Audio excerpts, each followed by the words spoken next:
Salmo 52. O tema da mensagem hoje é um tema bastante interessante. Doeg, o fofoqueiro.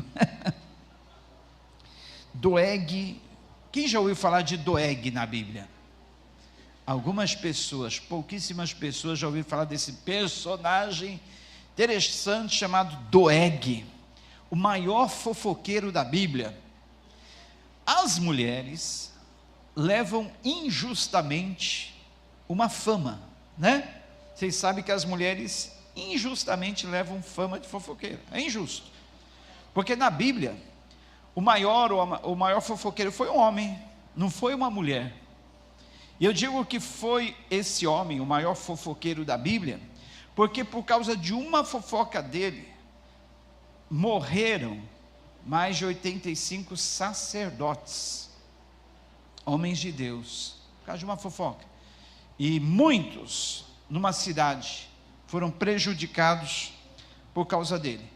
E Davi, quando ele viveu esse episódio, dessa fofoca articulada por esse homem, ele escreveu um salmo. E esse salmo é o Salmo de 52. No Salmo 52, no título nós lemos assim: para o mestre de música, poema de Davi, quando o edomita Doeg foi a Saul e lhe contou. Davi foi à casa de Aimeleque.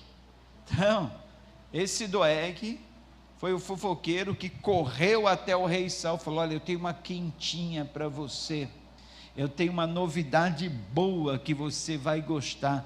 Sabe Davi, aquele que você está perseguindo, procurando a todo custo? Domingo passado nós falamos de Davi, quando escreveu o Salmo 121, ele estava se refugiando nos desertos, nas cavernas, nas covas. Ele cortou a orla do manto de Saul, quando Saul estava fazendo suas necessidades fisiológicas dentro de uma caverna, e ele escreveu o Salmo 121, aquele lindo salmo, falando sobre a proteção de Deus na entrada, na saída, em todo o tempo, que o Senhor não dormita nem cochila. Então, percebe que Davi, ele sempre escrevia algum salmo, nas diversas circunstâncias pelas quais ele passava, e aqui ele escreveu esse salmo, nessa circunstância, em que ele se viu prejudicado por uma língua caluniadora, por uma língua afiada e ferina, por uma língua que levantou uma fofoca sobre ele, e prejudicou 85 sacerdotes, e uma cidade inteira, homens, mulheres e crianças, mortos, por causa de uma fofoca. Você já foi vítima de alguma língua caluniadora? Você já foi vítima de alguma fofoca?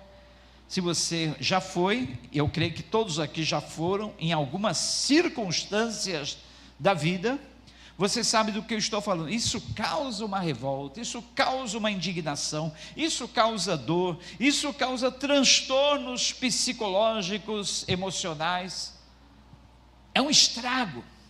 E a Bíblia, ela fala da língua como remédio, porque a nossa língua pode curar, nossas palavras podem curar, ou a língua pode ser veneno, emissora de veneno, que vai matar. Com a nossa língua nós abençoamos, com a nossa língua nós também amaldiçoamos, com a nossa língua nós construímos, edificamos, com a nossa língua nós também destruímos, com a nossa língua nós transmitimos vida, mas também com a nossa língua nós matamos, nós levantamos com a nossa língua, derrubamos com a nossa língua, enfim. Tiago fala muito sobre isso aí, e Tiago inclusive diz, no capítulo 1, versículo 26, que a religião pura, sem mácula, é essa, é guardarmos-nos incontaminados das coisas ruins do mundo, é fazermos o bem, e também guardarmos a nossa língua do mal. O Salmo 34, ele traz uma receita para quem quer viver bem, viver dias felizes. Nós estamos no primeiro mês do ano. Quantos não querem ter um ano abençoado? Não é verdade? Todos nós.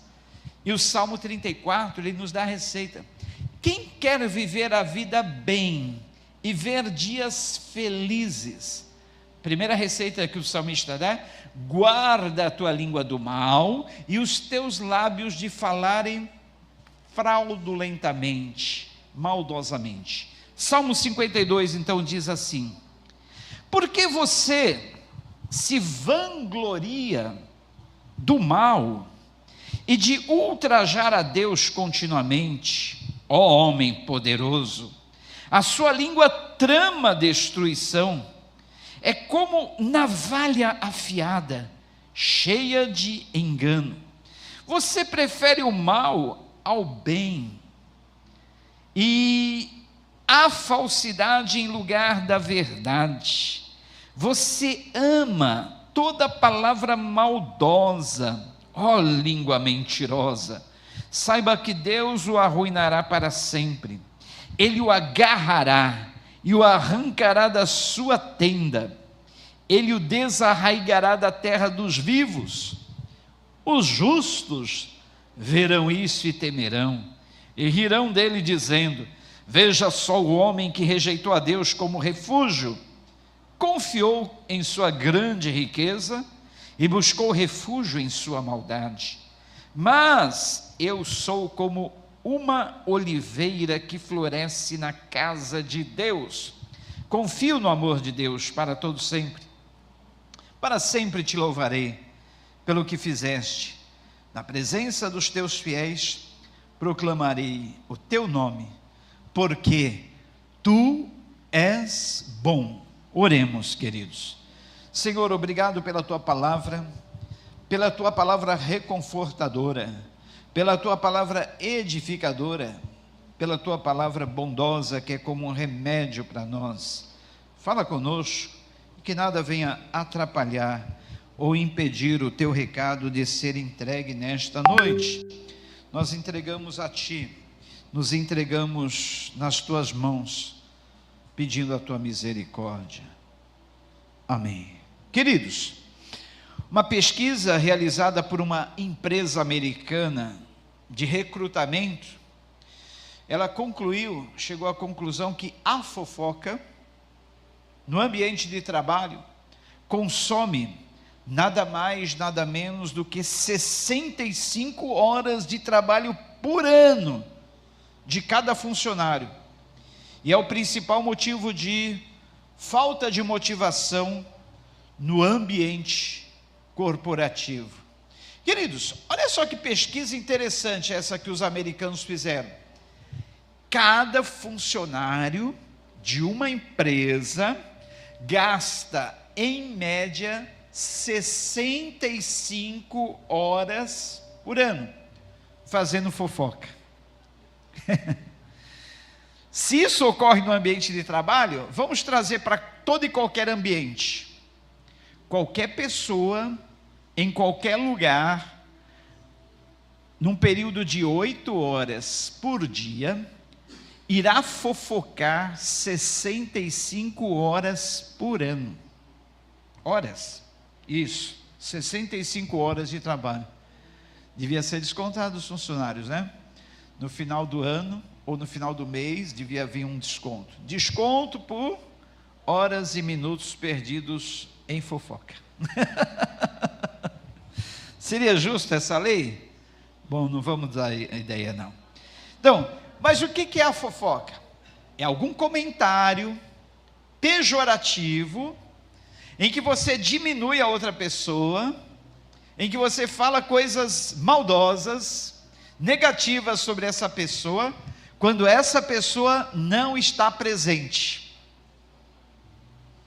Então, fofoca é qualquer comentário pejorativo, maldoso, sendo verdadeiro ou não, que você faz de uma terceira pessoa quando essa não está presente, porque ela não tem oportunidade de se defender. Então se torna uma fofoca. Falar da vida de artistas, pessoas famosas, é fofoca? Não. Sabe por quê? O artista, a pessoa famosa, ele tem uma vida pública. Então, ele trocou a sua privacidade pela vida pública. A vida dele é pública, é como se a vida dele pudesse estar na boca de todo mundo pode falar dele, porque é relativo ao artista. A vida do artista é uma vida pública. É por isso que dificilmente você vai ver um artista, ou um jogador de futebol, uma pessoa famosa, processando outras pessoas porque falaram deles nas redes sociais, a não ser que seja uma notícia mentirosa, uma notícia que prejudique a eles, não sendo verdade. Mas falar da vida deles, do dia a dia, do que eles fizeram, deixaram de fazer, não gera processo, porque eles têm uma vida pública. Todo artista, toda pessoa conhecida, jogador de futebol, ele tem uma vida pública. Eu não posso entrar na intimidade dele, dentro da casa dele, fazer uma filmagem dentro da casa dele, pegar um drone, descer lá na casa dele e falar, olha, porque ali, dentro do seu recôndito, do lar dele e da casa dele, é a vida privada dele. Mas ele, na rua, em qualquer lugar, ele tem uma vida pública. Então, considere isso. Todo comentário maldoso, com o intuito de diminuir a pessoa, comentário pejorativo, sem a pessoa estar presente, é uma fofoca. E pode prejudicar vidas. No caso, queridos, de Doeg, que está relatado no primeiro livro de Samuel, capítulo 21, e o Mateus não precisa colocar esse texto não, tá? Eu ia lê-lo, mas é um texto muito grande. Eu vou resumir em poucas palavras o que ocorre nos capítulos 21 e 22 do primeiro livro de Samuel. Davi, ele estava sendo perseguido por Saul, conforme nós pregamos domingo passado. Essa pregação de hoje é quase uma continuação daquela pregação de domingo passado. Davi fugindo de Saul, por quê? Saul perseguia Davi por inveja, porque ele via em Davi um concorrente para o seu trono. As mulheres cantavam, Saul matou os seus milhares, Davi matou os seus 10 milhares. Isso mexia com o brio de Saul. Davi havia vencido o gigante Golias. Era para Saul ser eternamente grato a Davi, porque ele livrou a nação daquele problema. Mas ao invés disso, Saul passou a ser oponente de Davi, e Saul tinha plena certeza que ele seria o sucessor dele no seu reino. Davi seria o seu sucessor, e não seus filhos. Então Davi resolve perseguir Saul, pelos desertos, pelas cavernas, pelos montes, pelos vales. E em cada circunstância da vida de Davi, ele escrevia um salmo, falando a respeito daquilo. E nessa ocasião, em que ele foi até a terra dos filisteus, uma terra chamada Nobe, ele foi atrás de um rei chamado Aimeleque. Davi, ele tinha 400 homens que o seguiam, que eram chamados 400 valentes de Davi. Imagine, 400 homens no meio de um deserto, sendo perseguidos, fazendo parte do exército de Davi. Eles precisavam comer, eles precisavam de mantimentos, eles precisavam de subsistência. E Davi vai até então ao lugar chamado Nobe, onde havia um sacerdote chamado Aimeleque, aliás, um rei chamado Aimeleque, e ele vai até a casa do sacerdote, e ele pede, olha, será que você não teria para me arrumar alguns pães? Eu tenho aqui uns homens comigo. Davi falou uma mentirinha, hein? Que não deixa de ser mentira. Mentirinha não, ele falou uma mentira. Falou, olha, Saul me enviou aqui numa missão. Eu estou amando do rei Saul numa missão. E eu precisava de pão para os meus homens. Será que você não tem pão aí para nos oferecer? Aí o sacerdote tinha os pães da mesa da proposição, que era destinado somente aos sacerdotes. Falou, olha, tem uns pães aí que são sagrados. Mas, se você e seus homens estão se abstendo de relações sexuais com mulheres, somente isso, a gente pode liberar esses pães para você. Davi falou: perfeito, meus homens estão sem tocar em mulher, estão em abstinência, pode nos passar esses pães, porque nós somos dignos de comê-los. E assim o sacerdote fez. Davi, por último, pediu uma espada. Será que você não tem uma espada aí para me arrumar? Eu tenho aqui a espada, que foi a que derrotou Golias. Ele falou: arruma ela para mim. Beleza. Só que no meio de toda essa conversa que Davi, ele trava com o sacerdote, Doeg, o servo do sacerdote, o fofoqueiro, estava ali, estava só de olho e ouvido, orelha em pé. Davi pediu pão para o sacerdote, ele deu. Pediu espada, ele deu. Vou correndo contar para o rei Saul. Todo fofoqueiro, ou toda fofoqueira é assim, parece que ele tem uma necessidade de correr e contar a fofoca. Vocês conhecem a história? Estavam 3 obreiros, 3 pastores, 3 irmãos, e quatro irmãos aí, conversando, numa mesa de um restaurante, e de repente surgiu o assunto, fraqueza, e aí, o primeiro pergunta: vamos conversar sobre fraqueza? Vocês têm alguma fraqueza? Aí o primeiro disse: eu tenho, minha fraqueza é dinheiro, não posso ver dinheiro, tenho uma ganância por dinheiro, dinheiro é minha fraqueza. Aí o segundo disse: minha fraqueza é o sexo, eu tenho uma caída por sexo, uma fraqueza que eu dificilmente me contenho. Aí o terceiro disse: olha, minha fraqueza é a preguiça, eu sou um cara muito preguiçoso, eu não gosto de trabalhar, não sei o quê.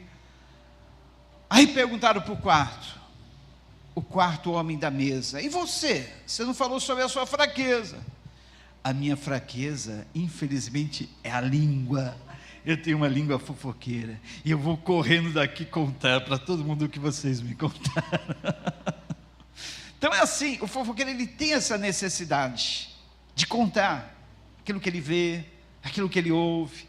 Sabia que esse é um costume primitivo, desde as civilizações mais antigas, onde não existia internet, onde não existia a língua escrita, não existia nada disso. A transmissão da fofoca era via oral, e os primitivos tinham essa necessidade de sair contando aos outros as fraquezas daquelas pessoas que eles conheciam, principalmente as fraquezas, os pontos negativos, porque é uma tendência natural do ser humano querer se sobressair aos outros, não através das suas qualidades, não através dos seus pontos fortes, mas através da fraqueza dos outros, através dos pontos fracos dos outros. Há uma necessidade de eles contar para as outras pessoas, porque assim eles se sentem superiores. Sabe fulano lá? Vixe, aquele fulano está perdido, aquele lá caiu, aquele outro faliu, aquele outro está mal. Aí a pessoa cresce, né? Que ela se sente superior àquele outro. Então isso é um costume desde os tempos primitivos. Aí então esse homem chamado Doeg, ele sai da presença do sacerdote, ele sai da presença de Davi, ele corre até o rei Saul e diz: Saul, eu tenho uma notícia boa que te interessa. Davi foi até a presença do sacerdote lá em Nobe, e o sacerdote deu para ele pão, deu para ele inclusive armamento. Olha, o sacerdote está em conluio com Davi contra você, Saul, faz alguma coisa. Gente, o cara mentiu. O sacerdote não simplesmente deu pão a ele, mas deu pão para Davi, porque Davi mentiu. Davi falou que estava numa missão, amando do rei Saul. Isso o fofoqueiro não contou, que Davi mentiu. Só contou que o sacerdote havia dado pães para Davi e uma arma. A ira de Davi, aliás, a ira de Saul se levantou tanto, que no capítulo 22, olha só o que diz o versículo 18 do capítulo 22. Então o rei ordenou a Doeg: mate os sacerdotes. E ele os matou.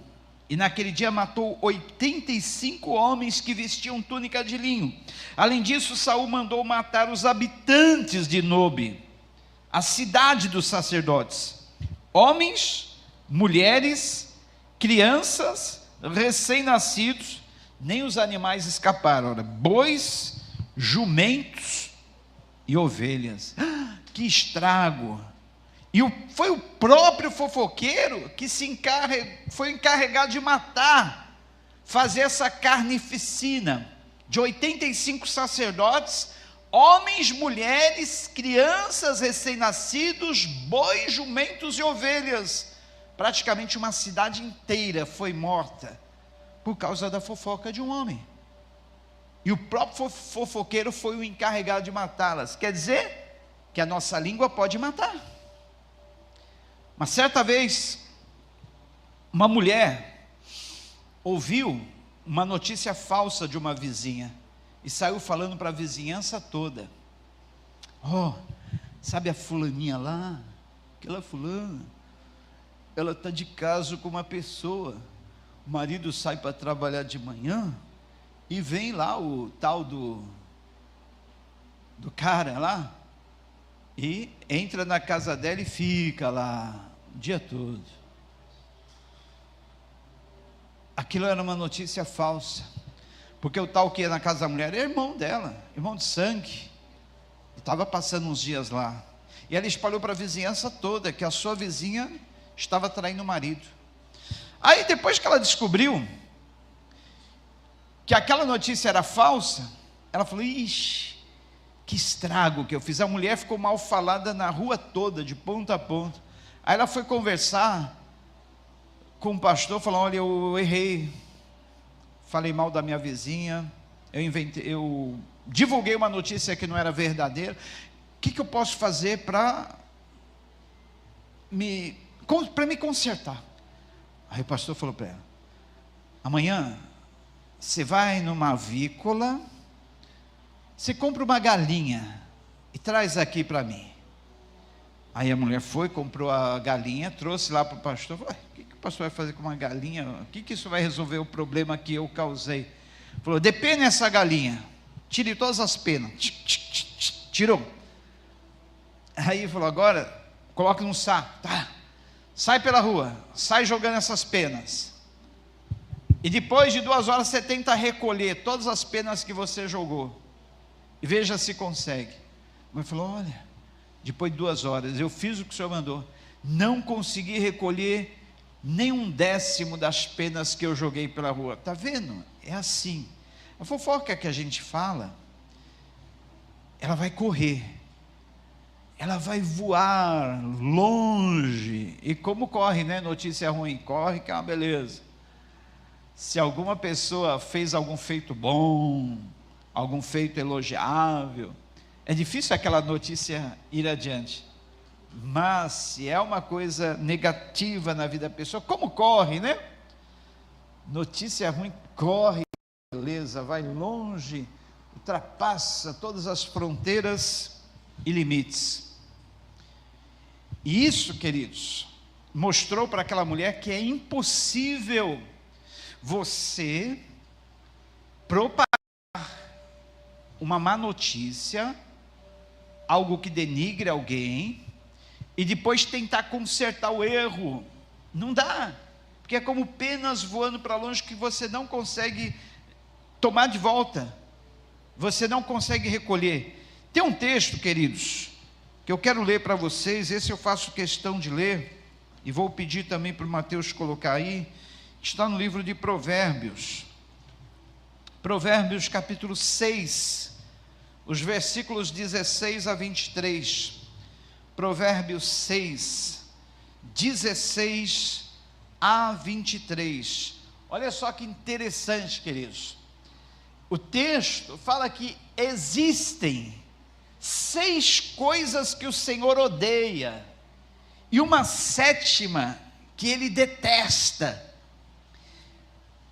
Quantos querem ter o favor de Deus aqui? Quantos amam o Senhor e querem ser amados por Ele? Todos vocês, né? Quantos querem receber a aprovação de Deus e não a reprovação de Deus? Todos nós. Então veja, o que o Senhor detesta, o que Ele odeia, que nós não devemos nunca fazer. E uma última coisa, uma sétima coisa, que Ele odeia mesmo. Mais do que odiar, Ele detesta. Vamos ver quais são essas 7 coisas. Primeiro, olhos altivos, soberba, arrogância, pessoa que olha os outros assim por cima, se achando superior, maioral, eu sou bom. Deus detesta isso, olhos altivos. Segundo, língua mentirosa, Deus detesta, odeia a língua mentirosa. Terceiro, mãos que derramam sangue inocente, como Deus odeia isso, pessoas que matam o inocente. Quarta coisa, coração que trama planos perversos, pessoa que fica tramando coisas perversas, coisas más. Quinta coisa, pés que se apressam para fazer o mal, pessoas que vão fazer o mal por vontade própria e se apressam para fazer esse mal. Outra, a sexta coisa, testemunha falsa, que profere mentiras. O testemunho falso é crime, irmãos. Numa audiência, as partes podem mentir perante o homem. A lei permite que tanto o autor como aquele que está processando ou foi processado podem mentir, só que a testemunha não. Se o juiz perceber que a testemunha mentiu, seja em qual área do direito for, em qualquer instância, se o juiz perceber que a testemunha mentiu, é prisão na hora. Tanto é que o juiz até adverte a testemunha: você não pode mentir. Se você mentir, daqui você já vai preso. Testemunho falso é coisa séria, queridos.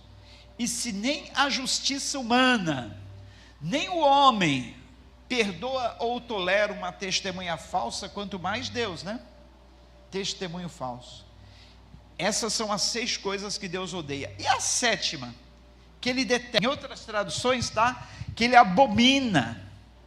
A sétima, qual é? Volta aí para nós, Mateus, por favor.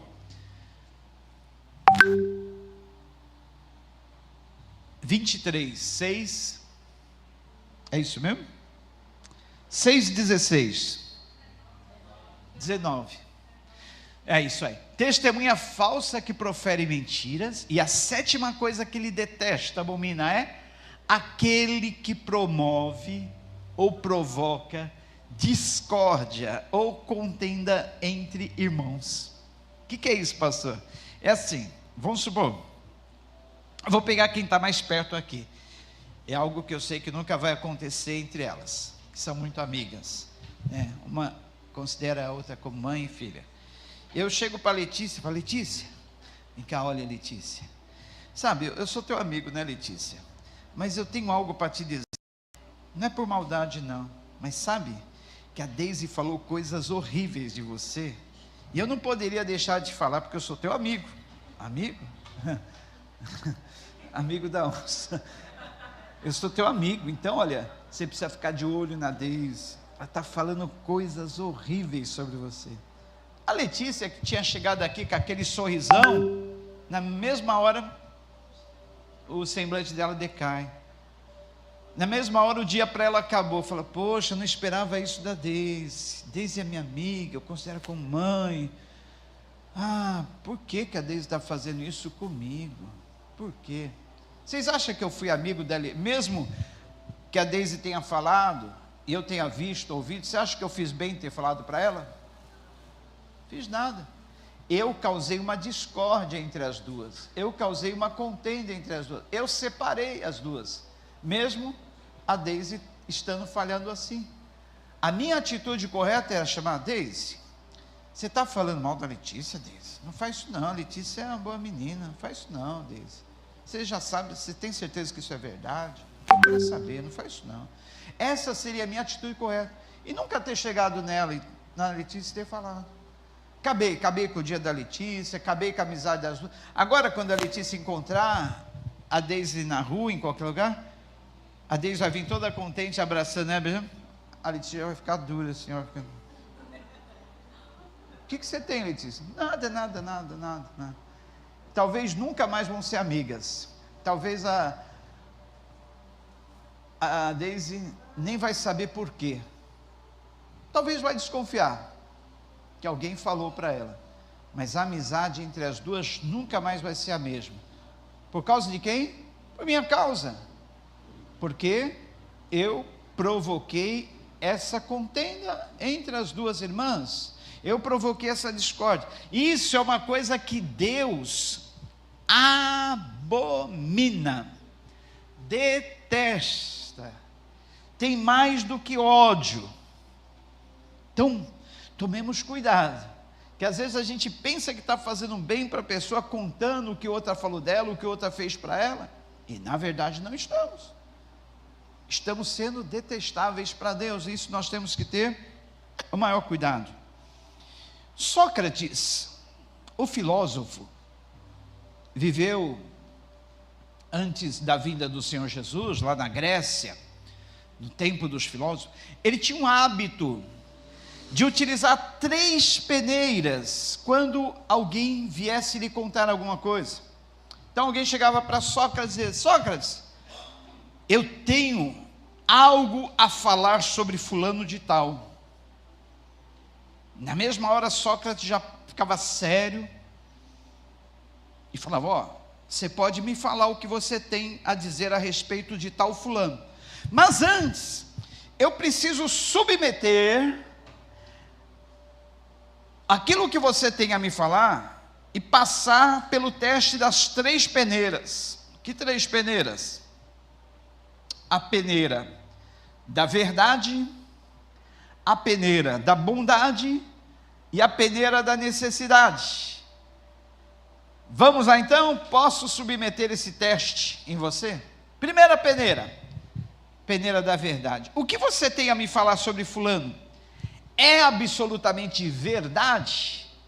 Você ouviu de alguém, foi conferir se é verdade ou não é? Aí a pessoa diz: bom, eu acho que sim. Não, achar que sim não vale. Você tem que ter certeza que o que você está falando, porque é fácil uma notícia falsa chegar ao nosso ouvido e a gente propagar aquela notícia como se fosse verdadeira, não é verdade? Sem a gente ter ido às fontes para analisar, ver se aquilo realmente é verdade. Então, Sócrates já dizia, então, infelizmente, já não passou na primeira peneira, sem chance. Mas vamos lá, e se eu fosse submeter você à segunda peneira? Qual é a segunda peneira? Da bondade. O que você tem a me dizer sobre fulano é por bondade? Vai ajudá-lo? Vai melhorar alguma situação? Vai fazer algum bem para alguém? O que você tem a me falar sobre tal pessoa é por bondade? Ou você está querendo falar por alguma vingança, por algum ódio ou inveja que você nutre por aquela pessoa? Aí a pessoa diz assim: bom, olha, sabe, eu tenho uma rusguinha contra aquela pessoa, e talvez isso eu esteja querendo falar motivado por essa coisa que eu sinto ruim para aquela pessoa. Então, infelizmente não passou no teste da bondade. Mas vamos para o teste da terceira peneira. Qual a terceira peneira? A peneira da necessidade. Houve a primeira peneira, que era a peneira da verdade, a segunda, a da bondade, e a terceira, necessidade. O que você tem a me falar sobre fulano de tal é necessário? Vai mudar alguma coisa para bem? Vai fazer bem para alguém? É necessário, extremamente necessário que você venha me falar isso? Necessidade não. Então, tchau, vá em paz, esqueçamos esse assunto. Queridos, essas 3 peneiras, da verdade, da bondade, da necessidade, funcionam em qualquer situação. Quando alguém chegar para você e dizer: olha, eu tenho algo a falar de fulano ou fulana, faz isso. Sabe por quê? Quando a gente recebe em nossa casa pessoas fofoqueiras, pessoas que trazem más notícias sobre outras pessoas, Deus está ouvindo a conversa, e Deus não vai gostar, Deus não gosta, e a gente não quer ser detestável, abominável aos olhos de Deus, não é verdade?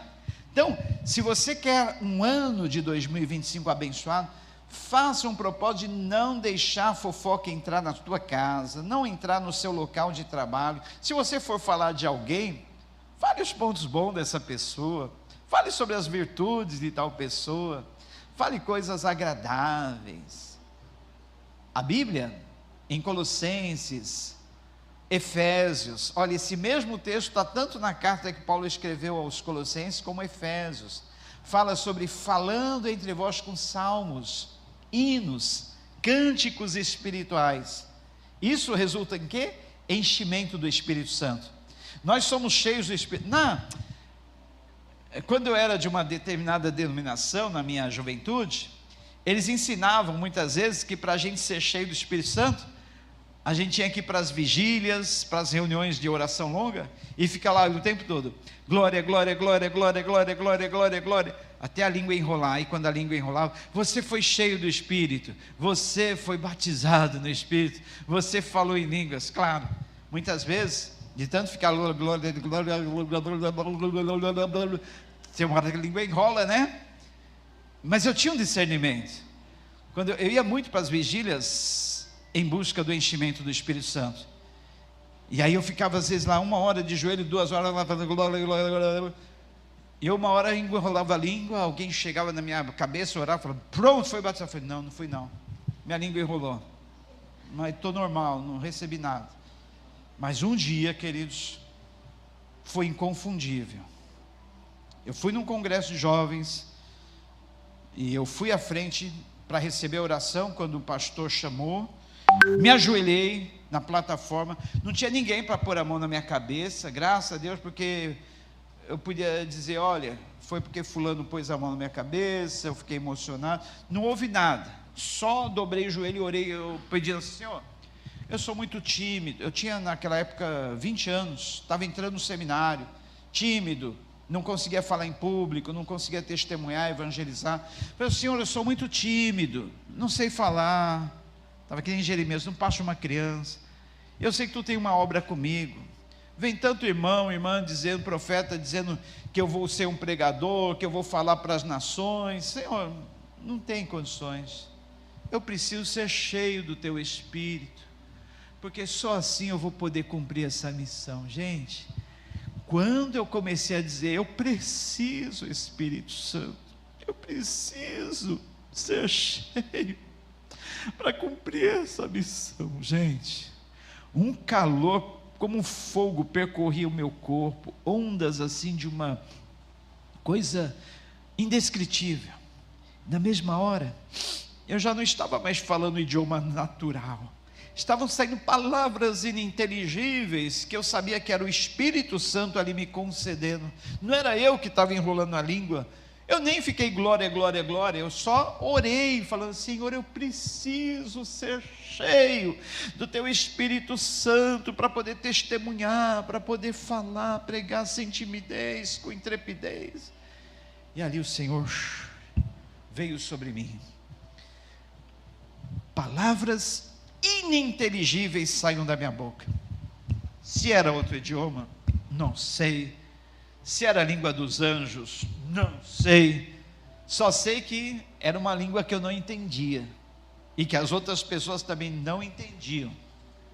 Gente, há um perigo de nós padronizarmos Deus, dizer: não, Deus só opera se for assim, Deus só opera se for daquele jeito. A língua falada em Atos 2 era línguas idiomáticas, sim, porque outros judeus de outras nacionalidades, porque judeu onde quer que ele nasça, ele é judeu, mas então naquele dia lá em Jerusalém havia judeus de outras nacionalidades, e eles ouviam os 120 falando na própria língua deles, então eram línguas idiomáticas. Só que em outro texto, Paulo fala de línguas estranhas. Quem fala em línguas estranhas, fala a Deus, e não aos homens, porque ninguém os entende, e com Deus ele fala mistérios. Então, Deus usou línguas idiomáticas em Atos 2? Sim. Mas em outras ocasiões, não. Foram línguas totalmente ininteligíveis, ou línguas estáticas, como é falado. E até hoje ocorre isso. Muitas vezes Deus o Espírito Santo vai se manifestar em mim, em você, em qualquer um, em uma língua estrangeira. De repente Deus me manda lá para um país distante da Ásia, África, Europa, onde eu não conheço a língua deles. Deus pode me usar no idioma deles? Pode. Deus pode me usar numa língua desconhecida e usar um intérprete para interpretar aquela língua? Também pode. Então Deus não tem um padrão definitivo. Muitas vezes o mal desses teólogos por aí, que eles querem colocar Deus numa caixinha. Deus não é assim. A multiforme graça de Deus permite coisas assim incríveis. Então a gente desconhece totalmente Deus. Quem somos nós para conhecer e entender Deus? Por isso que quando eu vejo esses debates aí, pré-tribulacionismo, pós-tribulacionismo, milenismo, amilenismo, sei o que, fala, gente, nem o maior dos teólogos tem a palavra final sobre qualquer um desses assuntos. Quem somos nós para dizer, eu tenho a palavra final? Não. O importante é que nos assuntos referentes à salvação, estamos fechados, não temos dúvida, somos salvos através do sangue de Cristo, através da morte dele na cruz. Ele morreu, ressuscitou, ele voltará. Esses são os pontos básicos da nossa fé, que não tem como a gente duvidar ou divergir. Todos nós batemos. Esse negócio de querer ficar descobrindo se Jesus vai voltar antes da tribulação, se nós vamos ser arrebatados antes da tribulação, no meio da tribulação, depois da tribulação, se vai haver um milênio na terra, se nós já estamos vivendo um milênio. Gente, se o milênio é literal, se o milênio é espiritual, gente, pouco importa. Ambos os lados têm evidências bíblicas, todos os lados. Você pode pegar um debate, você vai ver que você fica convencido pelos dois lados. É mesmo. Olha, ele falou uma coisa certa, o outro também. Rapaz, a Bíblia diz isso, diz aquilo também, e ninguém chega a uma conclusão final. Então isso aí é desnecessário. Bom, voltando então ao nosso assunto, queridos. Procuremos não deixar coisas más entrar na nossa vida, na nossa casa, no nosso lar, no nosso local de trabalho, para que nós tenhamos uma abençoada. Salmo 34, olha só o que diz Salmo 34, vamos ver lá? Salmo, tomara que dê tempo de eu falar tudo, eu preparei aqui só umas 5 páginas. Salmo 34, diz assim: bendirei ao Senhor em todo tempo, o seu louvor estará sempre nos meus lábios. O louvor a Deus vai estar sempre nos meus lábios, não é a maledicência, não é a fofoca, é o louvor a Deus. A minha alma se gloriará no Senhor. Ouçam os humildes e se alegrem, engrandeçam ao Senhor comigo, juntos exaltemos o seu nome. Busquei o Senhor e ele me respondeu, livrou-me de todos os meus temores. Busquem ao Senhor, ele nos livra. E aí diz mais: os que olham para ele estão radiantes de alegria, o rosto dele jamais mostrará decepção. Este pobre homem clamou e o Senhor ouviu e o libertou de todas as suas tribulações. Olha só, esse pobre homem clamou, o Senhor ouviu e o livrou de todas as suas tribulações. O Senhor te livra de todas as tribulações. É só clamar a Ele, Ele ouve. Clame a Ele.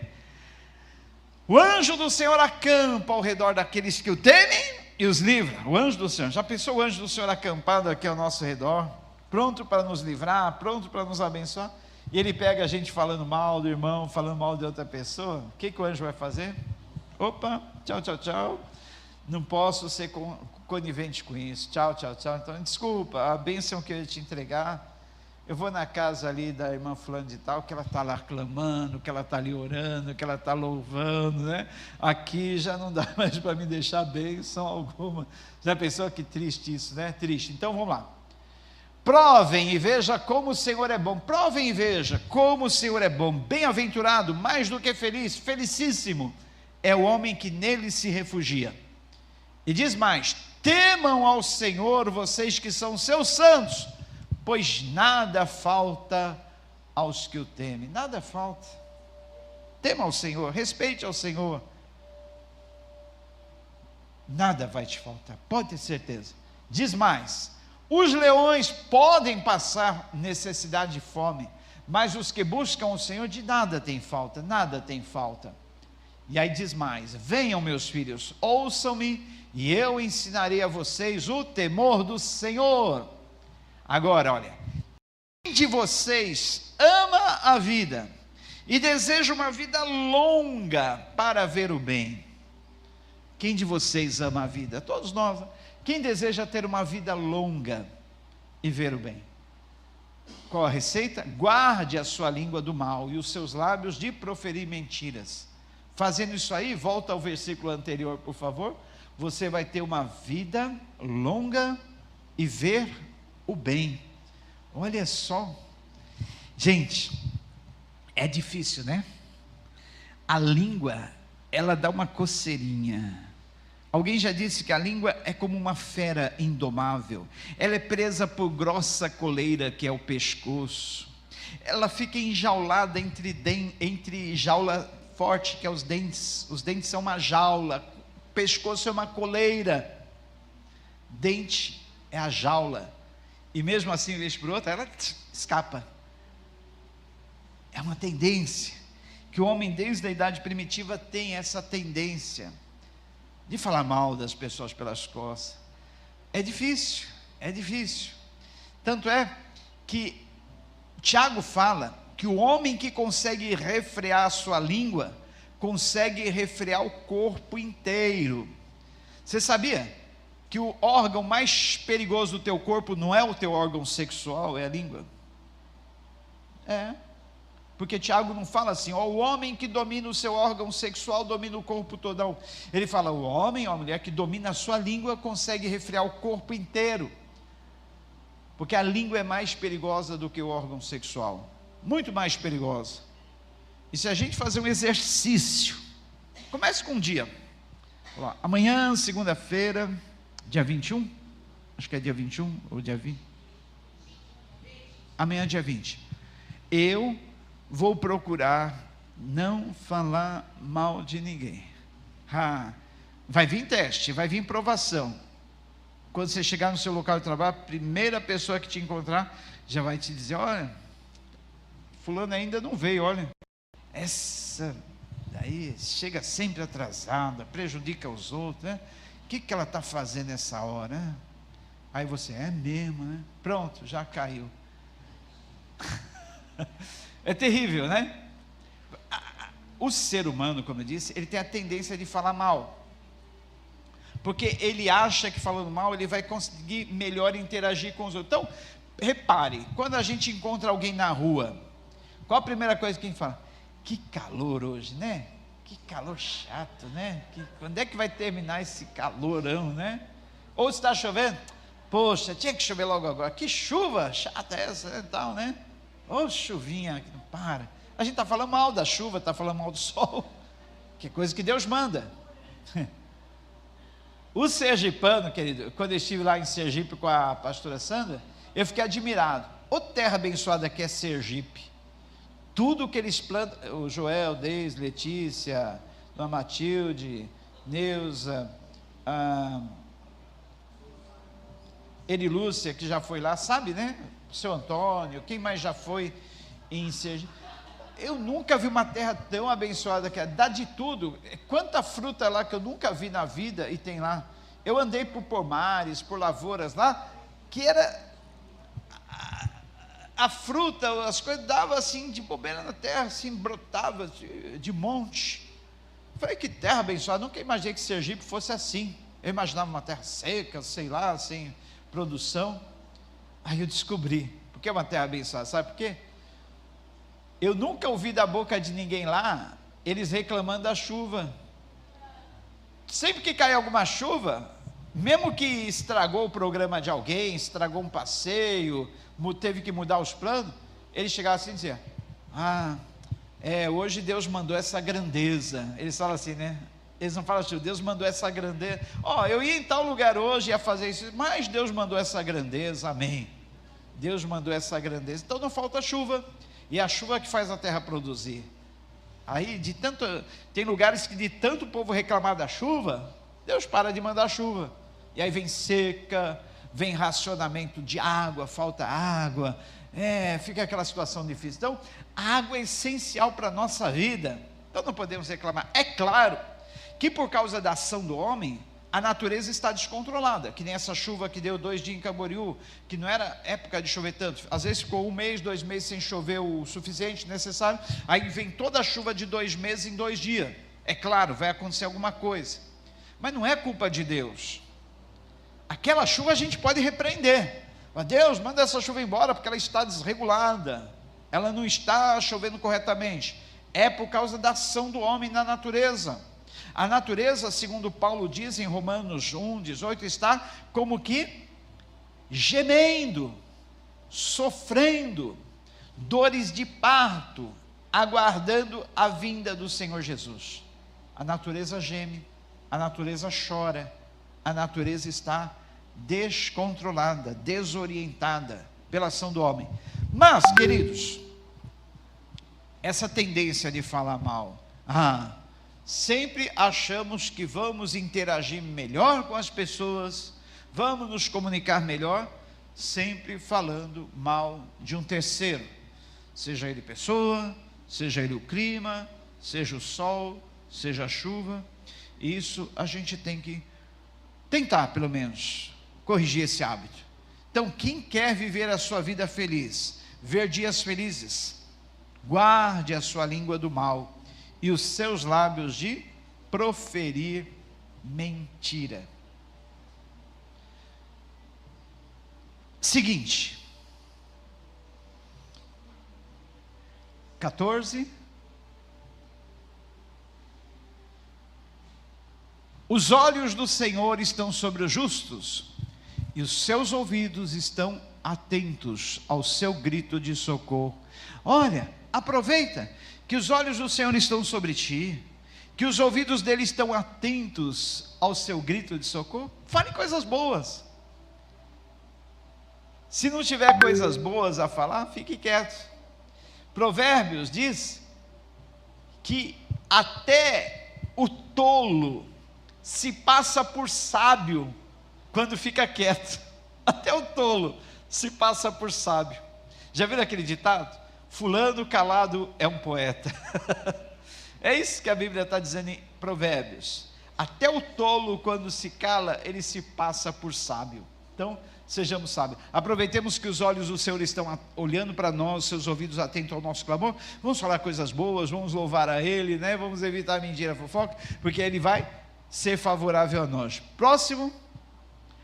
E o rosto do Senhor volta-se contra os que praticam o mal, para apagar da terra a memória deles. Eu não quero ser apagado da terra.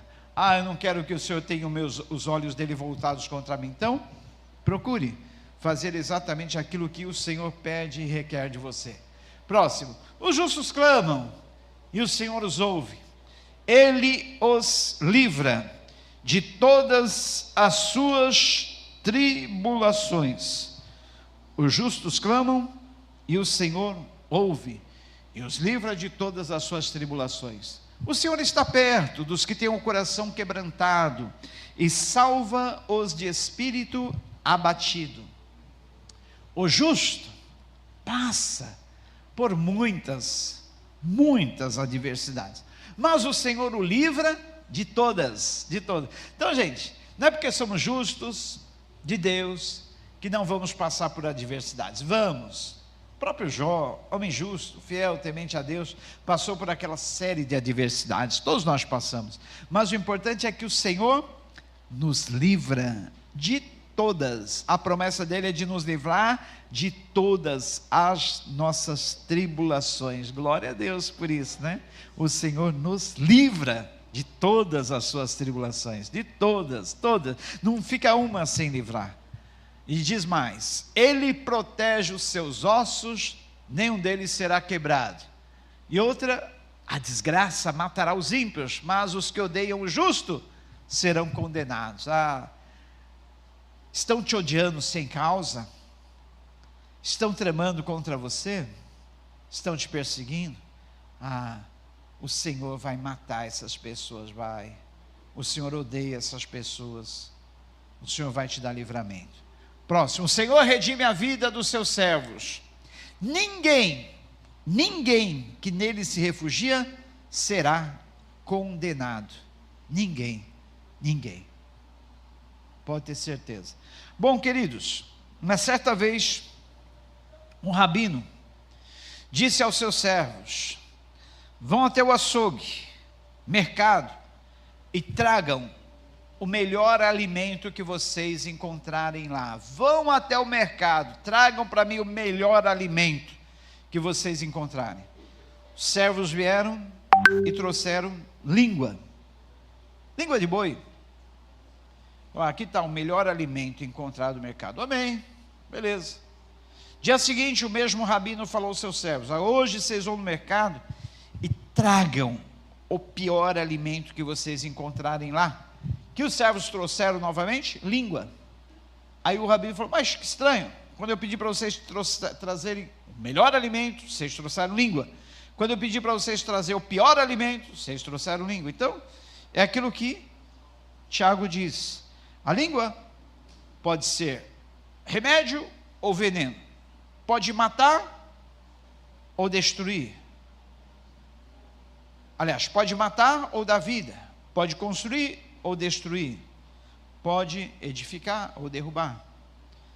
A língua é uma espada devoradora de 2 gumes, funciona de 2 maneiras: ou você vai usar a tua língua para o bem ou para o mal. Eu queria ir mais além, mas eu não vou mais além não, porque passou de 40 minutos, não é muito didático e vai cansar vocês. Já vou chamar a equipe de louvor. Eu vou só ler um versículo final aqui para a gente terminar. Em Mateus capítulo 7, Jesus fala sobre julgamentos. Não julgueis para não serem julgados. Com a mesma medida que você julgar, você será julgado. Esses dias, infelizmente, a internet sempre está recheada de pratos cheios para os ímpios. Sempre falando sobre deslizes, quedas, escândalos, pastores, igrejas. Eu e o Weber temos um canal. Graças a Deus chegamos aos 100 mil inscritos, canal Jonas Leite. Eu faço conteúdo bíblico, conteúdo de alguma coisa da Bíblia, jogo lá. E ele, com a sua sabedoria e perspicácia, para atrair seguidores, pessoas interessadas no canal, porque se fosse depender só das postagens bíblicas, gente, talvez hoje não teria 20 mil inscritos. Mas porque ele joga notícias de famosos, notícias, não é fofoca, fatos verdadeiros, nunca fatos que denigrem pessoas, não. E nunca notícias que venham manchar a igreja, a noiva de Cristo, que venham falar mal de outros pastores, que venham falar mal de outras igrejas, que venham propagar escândalo. A não ser que seja algo assim que está na mídia, as pessoas começam a perguntar, a gente é obrigado a fazer algum vídeo explicando. Mas nunca, que nem esse caso que aconteceu agora, um pastor aí de Santos, quando o pastor Rina, da Bola de Neve, teve aquele problema conjugal, ele não traiu a esposa não traiu ele, simplesmente tiveram algum desentendimento. Esse pastor, um pastor que eu nem conheço, começou a lascar o pau em cima do pastor Rina, começou a lascar o pau em cima da igreja Bola de Neve, falando um monte de coisa aí, para derrubar mesmo. Aconteceu o que aconteceu com o pastor Rina, Deus levou, amém. Agora, recentemente, semana passada, outra semana, esse pastor é de Santos, foram descobrir que o pastor estava em adultério, e contínuo, recorrente. A outra parte diz que isso durou 18 anos, entre idas e voltas, entre idas e vindas, 18 anos, e botando uma capa de santo, crucificando o outro, que nem caído tinha. Gente, aprenda uma coisa, eu sei, nesses 35 anos de ministério, eu observo isso, quem muito fala mal dos outros, quem muito quer arrotar a verdade, dar uma de santarrão, tem alguma coisa escondendo. Ele se esconde através de falha dos outros, ele esconde suas falhas, expondo falha dos outros. Cuidado com essas pessoas que querem ser muito santarrona, muito certinho, critica todo mundo, só ele está certo, só ela está certa, está escondendo alguma coisa. A pessoa tem que ser natural, mostrar o que ela é. Quando esconde, embaixo de uma capa de santidade, tem alguma coisa. Eu não me dou bem com essas pessoas. Eu prefiro aquela pessoa cheia de falhas, que mostra o que é, que aquela pessoa que esconde o que ela é, mostra um véu de santidade que não tem. Então, gente, isso prova, né? Não julgueis para não ser julgados. Com a mesma medida que vocês julgarem, vocês serão julgados. Se você está colocando uma régua assim na vida da outra pessoa, essa mesma régua vai ser usada na tua vida. Então é preferível a gente não julgar, porque juiz é um só, e é Deus, né? Infelizmente esse caso aí está sendo muito falado na internet, nem vídeo eu fiz, nem quero fazer sobre isso, mas esse caso está sendo muito falado. Se eu for fazer algum vídeo sobre isso, eu não vou mais denigrir a imagem dele e falar, só para dizer, olha, gente, não julguem para não ser julgados. Porque nesse caso aí, olha, ele julgou, apontou o dedo, mostrou as falhas, e quando a gente aponta um dedo, nós temos quantos voltados para nós? 3, né? A gente aponta um dedo, tem 3. Jesus morreu na cruz,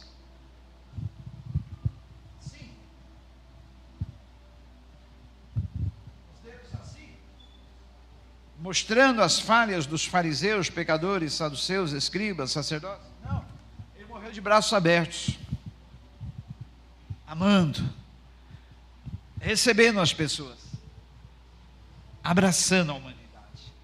Não morreu apontando.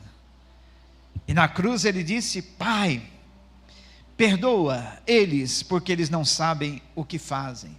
E aí fica uma última lição para a gente, queridos.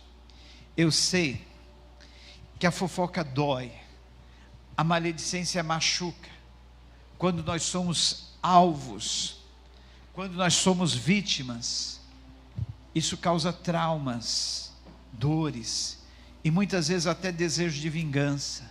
Muitas vezes a gente quer o mal dessas pessoas, sabe? Por que Deus não destrói essa pessoa? Olha o que ele está fazendo contra mim, contra a minha família, contra a minha vida, ele está levantando calúnias, está levantando fofoca. Guarde bem isso. Não é o que me fazem que me destrói, não é o que me fazem que causa mal em mim. O que causa em mim, mal em mim, é a minha reação, é a reação que eu vou ter, porque aquilo que estão fazendo contra mim não vai me afetar em nada, pode até denigrir a minha imagem, pode até afetar a minha reputação, mas Deus, que é o justo juiz, Ele vai se encarregar de consertar tudo.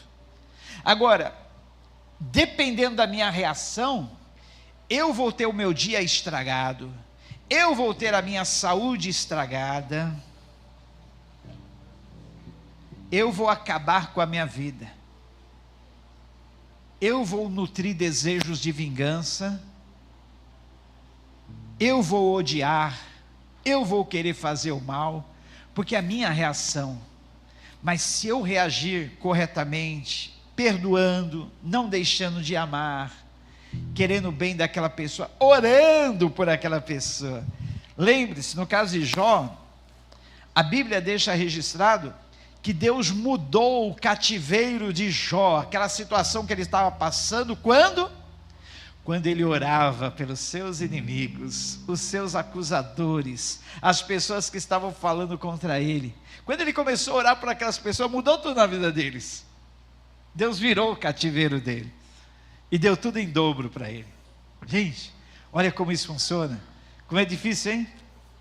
Você tem coragem de orar pelos seus inimigos, pelas pessoas que te prejudicam, que te caluniam, que falam mal de você? Você tem coragem de orar por eles? Comece a fazer isso, você vai ver as coisas mudarem totalmente na tua vida. É difícil? É. Geralmente a gente roga praga, a gente xinga, a gente odeia, mas quando a gente ora por essas pessoas, muda o nosso cativeiro. Que maravilha, né? Vamos tentar fazer isso? É difícil? É, mas funciona. Funciona. Ah, tá, e hoje eu esqueci das crianças. Eu estou sempre falando das crianças para elas cantarem quando vão para o cultinho, e hoje esqueci, mas aí estou sendo avisado que elas vão cantar. Então, as crianças vão cantar.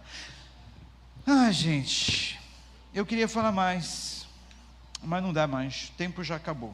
Eu não quero cansar vocês, tá bom? Mas fiquem com essa palavra. Fiquem. Para finalizar, tinha uma vizinha que da sua janela, ela sempre olhava para o quintal da vizinha e falava para o seu marido: nossa, bem, como nossa vizinha é porca, nem lavar as roupas direito dela ela lava, olha as roupas, ela põe as roupas no varal tudo suja, ô vizinha porca, né, bem, olha. Aí uma hora o marido chega perto dela: o que você está olhando aí? Aí ele passa a mão no vidro assim e fala: ei mulher, esse vidro está sujo, o vidro da nossa casa. Não é a roupa da vizinha que está suja, é a vidraça da nossa casa. Você nem limpa a vidraça da casa, você está olhando para a roupa da vizinha lá do outro lado e vendo as roupas sujas. É a vidraça da nossa casa, mulher. A mulher ficou toda sem jeito, toda... E é o que acontece com a gente. A gente muitas vezes vê um cisco no olho do outro e não vemos uma trave que está no nosso. Jesus falou isso: por que vocês reparam no cisco do olho do teu irmão e não vê uma trave que está no teu? Gente, quantas palavras de sabedoria de Jesus, né? Então, que esta palavra, que essa mensagem, que essa preleção venha mudar a nossa vida agora em 2025. E nós tenhamos o melhor ano da nossa vida, aplicando essas verdades, aplicando esses ensinamentos. Eu poderia dizer para vocês: olha, quer ter um ano de 2025 abençoado? Venha a todos os cultos, é bom. Faz a campanha que nós estamos fazendo de quinta-feira, 7 quinta-feira, você vai ter o melhor ano da sua vida. Dê todo o dízimo que você puder, toda oferta. Faça isso, faça aquilo. Nada disso ia adiantar. Seria bom tudo isso? Tudo isso é bom. Mas o que realmente funciona, o que realmente resolve é isso: guardar a nossa língua do mal e os nossos lábios de falarem fraudulosamente. Essa é a receita para termos um ano abençoado, o melhor ano da nossa vida. Poderia fazer uma campanha aqui de 12 dias de clamor por 12 meses de vitória. É modinha agora nas igrejas, né? 12 dias de clamor. Eu, hein? Botar esse encargo nas costas do irmão, vocês têm que vir aqui 12 dias seguidos. Funciona não. Não adianta eu fazer nada. Não adianta eu sair na rua carregando uma cruz nas costas. Não adianta eu vir de casa até aqui de joelho. Não adianta eu fazer penitência. Se eu não seguir a principal regra para ter a minha vida feliz, para ter a minha vida abençoada, que é guardar a minha língua do mal e os meus lábios de falarem fraudulosamente. Eu quero aqui profetizar uma bênção, mas uma bênção tão grande, tão enorme, uma bênção que você nunca recebeu na tua vida, se você ficar uma semana sem falar mal. Está disposto? Está disposto? Faça isso essa semana. Vem aqui domingo, eu vou abrir o culto de domingo só para testemunhos. Pastor, eu fiz o que o senhor falou. Meu pai, quanta bênção eu recebi. Olha, tinha uma bênção travada, tinha um processo parado, tinha algo que não saía, me veio dinheiro inesperado, me vieram coisas assim incríveis, portas se abriram, janelas. Me chame de mentiroso, de falso pastor, se isso não acontecer na tua vida. Domingo, quero ver quantas pessoas vão. Você vai ter que pôr um guarda à sua boca, você vai ter que passar um zíper, você vai ter que ficar assim. Pessoa veio para você falando mal e tentando te induzir a prosseguir. Não posso, desculpa, não posso falar. Minha bênção está dependendo disso. Eu quero receber minhas bênçãos essa semana. Aí você vai ver que vai dar certo. Aí você vai querer usar isso toda semana, todos os dias, todos os meses. Já pensou como nós vamos? Porque a Bíblia que está dizendo: quem quer viver a vida feliz, dias abençoados, viver a vida feliz, longos dias de vida feliz. Guarda a sua língua do mal, seus lábios de falarem fraudulosamente. Vamos junto comigo nesse propósito? Vai ser difícil, mas domingo eu quero ouvir testemunhos. Eu prometo um presente para cada um que conseguir essa proeza. Prometo mesmo, vou dar aqui publicamente um presente. Presente bom. E não vale mentir, hein? Vai anotando um diarinho, um caderninho. Hoje, segunda-feira, eu consegui passar o dia sem falar mal de ninguém, sem falar mentira. Terça, mesma coisa. Se você chegar aqui com 7 dias, segunda, terça, quarta, quinta, sexta, sábado, 6 dias, e domingo, 7, eu vou te dar um presente. Dou quantos presentes for, do bom. Topam? Lançado o desafio. Então, domingo vai ser aquele culto do testemunho. Amém? Até a nossa saúde vai melhorar, acredita? Vai haver cura física, emocional, espiritual. Até nossos ossos vão ficar fortalecidos. Vai sim. Palavra, não é eu que estou prometendo, mas é a Bíblia que promete. Eu já vou começar a fazer esse propósito desde já, eu quero ser o exemplo. E se eu não conseguir, eu vou confessar aqui domingo. Não consegui, gente. Primeiro dia eu falhei, segundo dia eu vou confessar. Aí a responsabilidade é maior para mim, né? De eu ter que confessar. Então, para não ter que confessar que eu falhei no propósito, eu vou procurar ficar a semana inteira. Vai ser um jejum. Este é o bom jejum. Não adianta eu fazer um jejum de meio-dia, um dia sem comer, sem beber, e aí acabou o jejum, solto minha língua e falo que não deu. Não adianta. Esse jejum vai funcionar. Jejum da língua. Não falar mal, não falar enganosamente, não falar fraudulosamente, falar a verdade, falar bem, louvar. Domingo vai estar todo do Espírito Santo. Olha, isso aí vai encher aí, gente, do Espírito. Amém? Topa então? Lançado o desafio. Vamos louvar. Vamos ficar em pé, louvar. O tempo já foi. A equipe louva e em seguida as crianças. Para ensinar.